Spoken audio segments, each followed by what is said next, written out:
Well, the subject of our next story appeared in lots of photos himself during his life. Country music star George Jones died on April 26. The Country Music Hall of Famer was 81 years old and lived what some would call a hard life.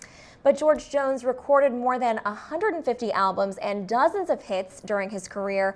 On Assignment's Philip Alexiou discovered this and much more from VOA music blogger and radio host Katherine Cole when they talked about the life of this country music legend.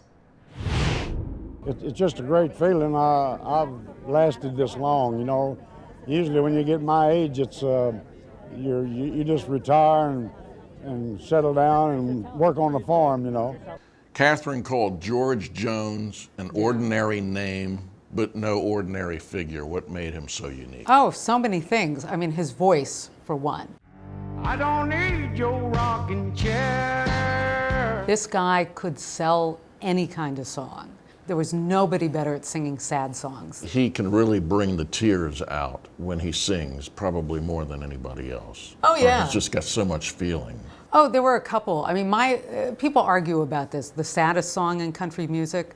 My favorite is one called The Grand Tour. Step right up, come on in. If you'd like to take the Grand Tour. Which is this guy taking you on a tour of his house right after his wife left. And it is just the saddest song ever. I say. Some people think He Stopped Lovin' Her Today is the saddest. After seeing the version that Alan Jackson sang at George Jones' funeral, I think I might change my mind. And that song, He Stopped Lovin' Her Today, which really was George Jones' biggest hit, I guess that is the saddest song.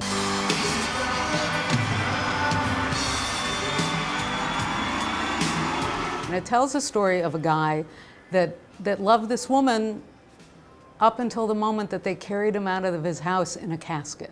That was the only way he was ever going to stop loving her. And his life, you know, when you take a look at it, was, I think of Johnny Cash's life kind of the way George Jones's life was. Oh, well, yeah, George had his problems. And he's been married a number of times. He's married to Tammy Wynette, the queen of country music. He's considered the king. Right, they were the king and queen of country music together. And actually, there's a great story about them that, you know, they had met, they liked each other, she was married to somebody else. I don't remember if he was married to somebody else at the time, but you know, the lore is, the famous story is that he went over to her house and she was fighting with her husband, and he walked in and heard this argument and said, "Come with me, get out," and he grabbed Tammy and the kids, and she just left. But also, he was somebody who didn't always show up to his concerts. No-show Jones, right? I mean, yeah. Well, he had problems, as we said before. He had drinking problems, he had drug problems. If drinking don't kill me, her memory will. I can't hold out much longer the way that I feel. And there was a period of time where he earned that nickname, No-Show Jones, because he didn't show up for shows. What does country music mean to America? It's a type of American popular music, and it really got its start from folk music, from the music that came over from England and Scotland and all the music that the immigrants brought over with them. And really what it was is kind of like folk music. It was a way to tell the stories of the day, right? You started singing about or telling the story of what was going on in your town or the people around you. The sounds were a little different. They weren't as slick as pop music, and that's kind of what people like. It's not as calculated, or it wasn't back then.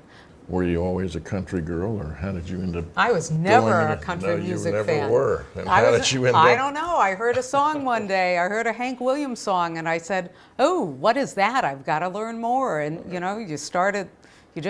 You hear one thing, and you start researching and learning, and you realize you like this stuff, and then you got to admit it to other people. You've got your blog. What do people said to you about George Jones? Oh, everybody loves George Jones. I mean, everybody loves a bad boy, Are they don't coming they? from all around the world? We are. We're getting, yeah. We've had posts from people in Africa who love George Jones, someone from Egypt who said to me this one wasn't on the blog, this was an email, who said he had first heard George Jones in a taxi cab when he was in New York City, when he was visiting the United States. And before he returned home, he went and bought every single George Jones cassette he could find.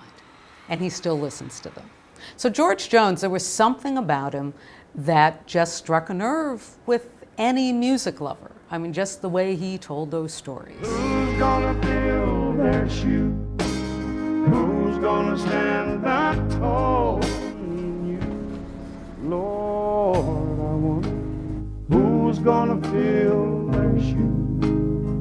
And Imran, it's interesting to note that George Jones was not just a king of the country music world. He was actually revered by a lot of other music legends, including Frank Sinatra, James Taylor, Elvis Costello, just to name a few. In fact, some of the people also say that he could be considered as the Elvis of country music. Right, exactly, the Elvis Presley of country. Yep. So, yeah.